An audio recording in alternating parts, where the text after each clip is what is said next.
This is Youth Wednesdays and on the Tobago Updates Morning Show. My name is Dwayne and I'm joined with Miss Nancis this morning to have a discussion surrounding men and young boys and teenagers and encouraging young boys to be better men, I suppose. We have none other than the renowned Pastor Clive Dottin of the Seventh-day Adventist Church. Good morning and welcome joining us this morning. Thank you for joining us this morning. How are you this morning? I believe I had a very well. I came in from Dubai on Sunday night, Right. so I had to race into a program that was sponsored by it was the first time in the history of the country an inter island men's conference organized by the head of the Fathers Association, and that is Rondell Fields, and he had people from all over, and for 2 days straight. Well, we had an award ceremony yesterday. Yours truly also got an award. Fellows like Congratulations. Barat, who does the search and rescue thing, and his assistant, they got awards. Errol Fabian got awards. Wayne Chance, posthumously.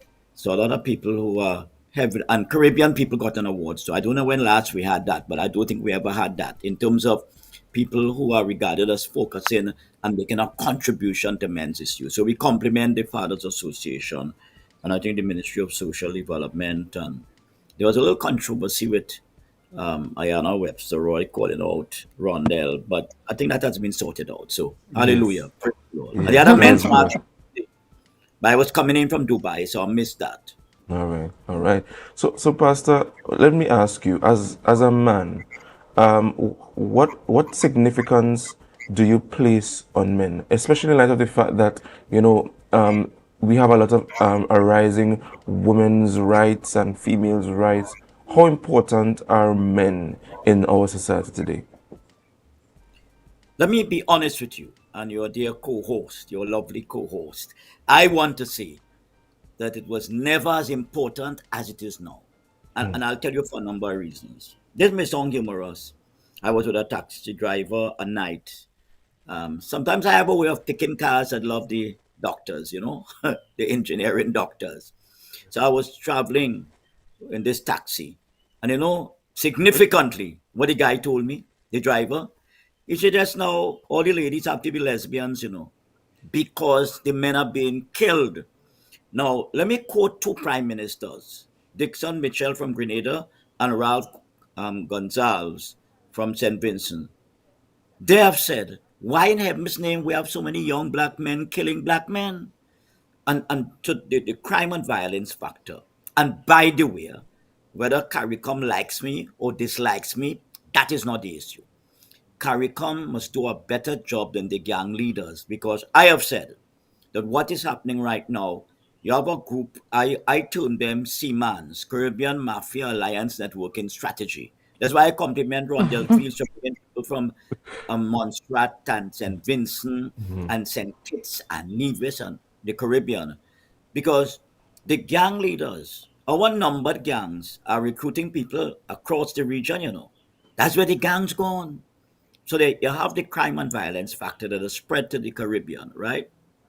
And every speaker at that international men's conference focused on that. Secondly, you have the aggressive feminine rights movement. All right. Thirdly, you have a lot of homes where the wives are supporting the husbands. And what happens with that is that sometimes the men feel less than, and women who are not very wise, all right, make those men feel less than.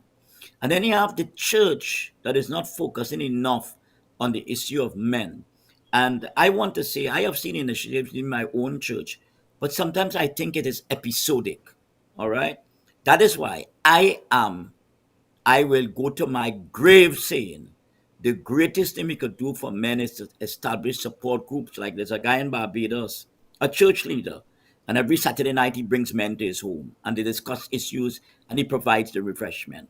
All right. What Alan Ferguson is doing in Trinidad with Scrap Iron Dealers Association, we have gone to like 12 communities, Hampers, Give North, that he puts his hand in his pocket there. We spend the time with him, and that is an initiative that aimed at rescuing men from gangs. Okay. Now I want to tell you, I have seen the fifth factor I want to mention is that the number of men who are going into areas to help role model men shrinking. Mm. In Trinidad, I'll be honest with you, we just have a few of us under 10 that going into these areas and pulling out guys. You see, because what has happened, that is why I believe in support groups. A support group functions, all right? It's a permanent institution. It's not episodic where you have a big bash if you have International Men's Day. No, a support group works before that, during that, and beyond that. And you need that. And I am saying that if I had to advise Dr. Rowley and Farley Augustine, I would tell him, you know what we need to do. If we really want to celebrate men, we must get 500, and I have placed that figure deliberately. 500 role models who will adopt one troubled teen who would like to leave a gang. And that, to my mind, will create the critical mass to make a dent in the negativity that surrounds men right now. We All need right. more role models. And we All need right. role models. All right. Go ahead. Go ahead, Pastor Dutton. We're Yes, listening. sorry. We need role models to do what is now. There's a recent book published on mentoring, and I got a copy of the book while I was heading to Dubai. And they talk about flagging inappropriate behavior as soon as possible, like what we call nipping in the bud, flagging. That's the term, the new academic term they're using, flagging inappropriate behavior. You know, I was in Signal Hill School once, and I saw one of my church members, a young man. All right. And I think we must stop allowing our young men to just drift.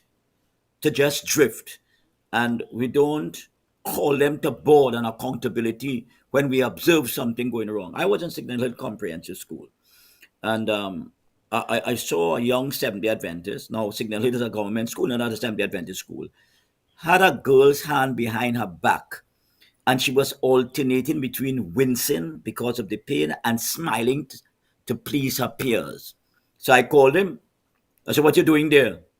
Right? So you take it light because I am a 10 days pastor and he's a 7 days. You know that kind of nonsense? Mhm. I said, "But son, you misrepresenting Christ. You're a bully. That's what you are. Let go the girl's hand immediately." And I put a lot of pressure. He's a big, scampish boy, but I put enough pressure on him. And what I did there was intervene and break the cycle because apparently he thinks that he could be a soldier of the cross and be a bully.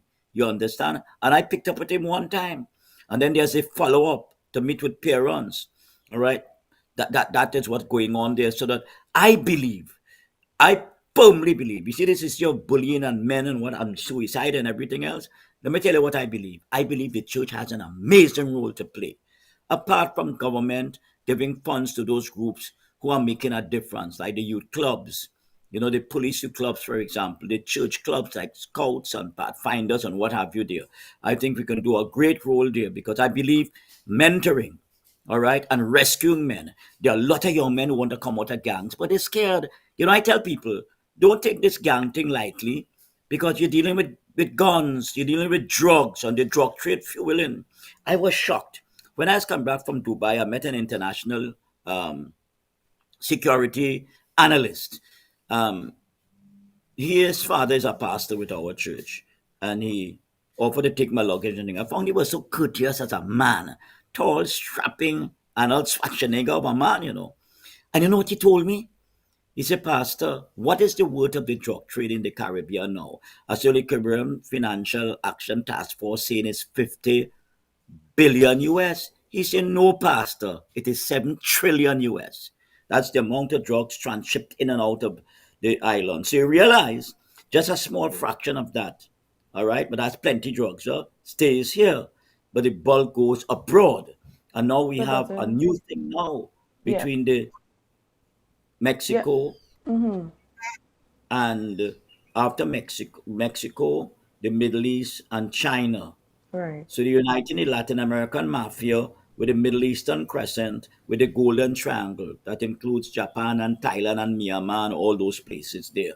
So that a lot of things are coming. like a ton of bricks at our men. All right. And some women, there are a lot of single mothers doing a great job, but some can't manage the guys. A father came to me and he said, "So I told my son I feel I could kill him." The boy told the father, and the father is a police officer, armed police officer. The boy told the father, "How long I planning to kill you? I this year 2024, a mother and a grandmother brought a 17-year-old to me. All right. He want to kill the stepfather. The father is in jail. And let me tell you something, huh? Not enough is being done for young men whose fathers are presently incarcerated. That should be a big thing for the Ministry of Social Development, Ministry of Education, because a lot of kids are coming to school, no fathers, fathers in jail. So I am saying a lot more has to be done. Okay, we are launching a group in Tobago just now. We started in Mount St. George, and pretty soon we are launching a group in Tobago called CUP, Courage Unlimited, please. And we are asking the House of Assembly to let us establish a Life Hope Center for counseling youth in crisis in Tobago. Now, a lot Two of what plans. you've said, right. So, a lot of what you've said, it sounds dangerous. It sounds like a dangerous life, Dwayne. I don't know if you've been listening, Yeah. right? But what do you think are some of the factors that may encourage a man or a young man to join gang activity? If it is such a dangerous life, why go into it all entirely? Well, significantly, the psychologists talk about the adolescents urge to come together as ganging. All right. Some say banging, but ganging. So the word gang is also in adolescent psychological literature. So young people have that desire, all right, to mix, to be part of a group, all right, to exercise either positive peer pressure or negative peer pressure. So it's part of the psyche of youth. I want to emphasize that. They may choose the wrong crowd sometimes, they may choose the right one, but sometimes they're not interested in it. They just want to be part of the group. And by the way, in many communities, gang happens to be the in thing. The other thing is this, huh? It's a fast way. I say poverty is a factor in crime, but not must not be used as an excuse for crime. So that I should have been the greatest criminal because I grew up, dad died early, if you please. We're living in one room, if so that's the whole action there. So the whole issue of getting ahead in life, and then what is published is what is followed. And the media should understand what I'm saying there. What is published is what is followed. So that if you look at the newspapers, if you look at social media, gang activity is number one. That's where the focus is. And after gang activity, you have the economy, you have the bacchanalia, but the number one thing is so what is published is what is followed. I want to emphasize that. And then the issue of the fatherless boys. Listen, I think that is the major factor. Let me give you a quick experience because I know you have other guests and what have you there. I went up through Macaque. You know through Macaque, right? No, with Dangerous area. Hot spot up on the hill there. So I went up there to have an open air meeting. It was part of Labantil Church. By the way, Labantil Estate Church is a role modeler. They have a foundation. They have a separate building from the church and doing a ton load of good work on counseling and nursery school and bakery and what have you there and clinic. So that is planted in the heart of Labantil Church Street. So we went up there to have this open air meeting and a girl came to me after and she showed me a gash on her hand. And she left Erin and came to Chumakak to meet me. And that makes a point that there are young people who want help, who are desirous for help. And we have to identify those who need help. And that is how significant it is. But sometimes, notice this. I went to the house in Losiro. And the father had a wrong approach. He was literally trying to bully the girl into change. And that couldn't work. So I'm saying we need to have a conference of fathers in every community. And not for one day, but for several days, in order to promote effective fatherhood. We talk about manhood, but you can't have manhood without effective fatherhood. And I went to Trumak that evening and a grandparent told me, please come home. My husband and I, we're having a problem. We divided over whether we should take back the grandson. He's smoking marijuana and whatever else. So I went to the home. The father disrespected me at first. He said, listen, you should not be here. because I didn't invite you here. All right. I didn't even know you were coming. Is my wife arranged that. So I say, okay, if you put me out, I accept that because I made a mistake. So I say, I'm sorry one time. I learned the art of saying I'm sorry real fast. And we moved on. You know that young man said, the grandson? He said, I have no contact with my father. My father is living in Canada, and I spoke to my father once, and my father told me I must never call him again. And then the father literally raped his self worth by telling him, I'm not even sure I am your father. And that is what was the trigger. Now, let me tell you something. A lot of young men, they are triggers that provoke negative behavior, and we are not scratching where it is itching. So this guy was broken because his father rejected him. And I'll tell you something, huh? If we want to deal with young men, let's deal with the issue of rejection. Let's deal with the issue of broken homes. Let's deal with the issue of the media portraying men as only bad but not the good role models. I want to advise the media, shift your focus completely. Every gangman who is shot or is arrested for murder is highlighted. Let's highlight the guys like Ajamu Crosby from Beetham Gardens, who came first in the Cape exam in 2016 and is now a mechanical engineer, now a first time author. Let's highlight like Dr. Andrew Hunt, who is the best mathematics planning curriculum. Let's highlight EcoWash, who has 23 companies around the world led by a black man. Now, All I right. love how And you have introduced what the government can do. So, my question to you is what can the government really do on a large scale to reduce gang violence or men choosing to be a part of gangs? I think number one is not to have a cosmetic mentoring program, to have a real mentoring program, pure, significant role model adults with your. I think they must invest in that. Number two, I feel for starters, you need to have 500 young men, all right, okay, adult role models paired off with young men who want to be a success at the community level. I would say that should be a goal for the government. Number one, a lot of men are traumatized in their homes, young men traumatized in their homes. They don't want to be part of what I call the intergenerational crime syndrome. They want to have a positive outlook on life and they want to achieve. So I am saying we need a national mentorship program and a national trauma program for families, especially who are traumatized. I would advise the government to go in that direction. All right. So thank you, Pastor Dutton. We just want to take a quick break before we come back. And when you come back, though, we want to ask you the question: how do we fix the definition of men to have real men in society? Guys, stay tuned. Remember to share Share the the live, live, share share the the live, live, share share the the live. live. We'll be right back. And welcome back, guys. We are continuing the discussion with Pastor Clive Dottin surrounding men and youth, and how do we revitalize our youth, rescue our youth from gang violence. Before we left for the break, the question was posed to him: how do we fix the definition of men to fix or to have real men in society? Pastor Dottin. Number one, let's highlight effective role models. I'm heavy on role models. Let's highlight a real man. And by the way, the musicians have a heavy role to play in that. The two M's, musicians and the media, because you are the ones who have the captive audience, so to speak. Let's use social media, especially TikTok. A lot of young people are on TikTok. So we have to use social media. We have to use the right social media and highlight positive role models, successful young men, like what I saw in Rondell Field's program there. About five of them went into business and have done extremely well.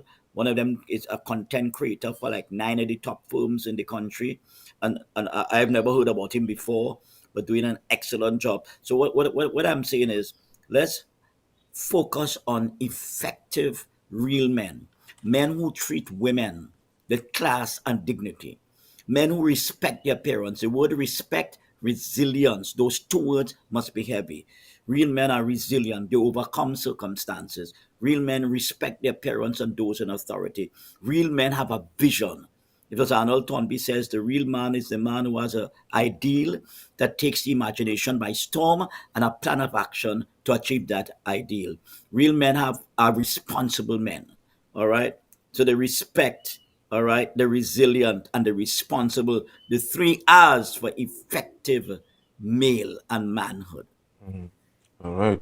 And we tout around this definition of man in society, and correct me if I'm wrong. We have women who themselves are do not have this definition or don't know what a real man is, right? And they prescribe for men what how their men, whether it be their children or their spouses or their significant others, how men should be. How do you treat with such a situation where we find women who inadvertently create what we call a toxic masculinity? Well, I, in part, you have answered the question. We have to deal with the toxic issue. So we have to deal with the women. Because you're quite rightly saying there are women who have their own perception of what a man should be. All right? And sad to say, look at that girl. Yeah, you killed six this year who staged a home invasion, right? Six. The youngest is 15. Somebody told me she was a member of my church at one time. I don't know. But I watched that child. I said, but like nobody reached out to that child. But it was two women got killed with four men. So obviously they gravitated to the bandit persona. You understand? And that's why I'm saying we have to do a lot of highlighting positive male and what the questions you're asking are great questions. Mhm. What is the real factors? What are the factors that identify a real man, a responsible man, a man who knows how to treat women and not abuse women? Don't think women are to be intimidated, assassinated, and humiliated. Who looks out for parents, who has a sense of responsibility to the community, who who prefer to heal than to hurt. I want to emphasize that prefer to heal than to hurt. So therefore, we have got to get to the women too. And by the way, there are a number of women that are making some poor choices, and not only for themselves but for their children. Very quickly, I went to a secondary school. I was called in by a Christian principal, and it was a secondary school, government secondary school, and she said she had a problem with a 14-year-old. The mother is encouraging the 14-year-old to be with a 39-year-old maxi taxi driver because he's putting bread on the table. Mm. So we have to tell women, we have to empower women so they won't be dependent on bad men and choose bad men who bad like he has, but bringing in some dollars. You understand? Mm. Choices has to be must be the big issue here. All right, and my final question to you is, Pastor, men, older men, and adult women in terms of mentorship. Young men are and men on a whole have a kind of stigma against social groups where they'll come and speak out about their issues because it makes them feel less than. How do we use female and male mentorship to assist in creating that safe space where men can come? Because sometimes you may create a safe space, but they will not come, they wouldn't speak. How do we create those safe spaces using both male mentorship and female mentorship? I feel the best way to do it is to use young people as your marketing strategists. Have them inviting young people. If we do it, they'll look a little suspicious. All right. And then let me tell you something. Part of the problem we have is the politics. The politics is so divisive. So people who can make a strong contribution because they belong to a certain party, they are left out. So we have to cut that crap out and use young people who are positive. Every school has at least 10 young people who are positive. At least 10 out of the hundreds, at least 10. Find them, train them, groom them, and unleash them on the national community and let them encourage young people to attend and let them manage those meetings. We don't have to manage. We could plan, we could coach, but let the young people manage those meetings. When young people see their own young people managing and being part of a positive rescue mission, it will make a difference. All right, Pastor Dottin, when I went to a high school recently, I realized that a lot of the young men are actually leaning toward, this kind of gangster lifestyle.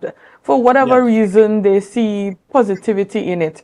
And I think it alludes to what Dwayne just asked, where a lot of young men are finding avenues in which some of their actions will be validated and they have people to speak to. So, what is your advice, seeing that your solution is to send out positive role models into the national society? What is your advice to these role models and the people grooming them? What can they do to help influence them in a positive light and then to go out into the community?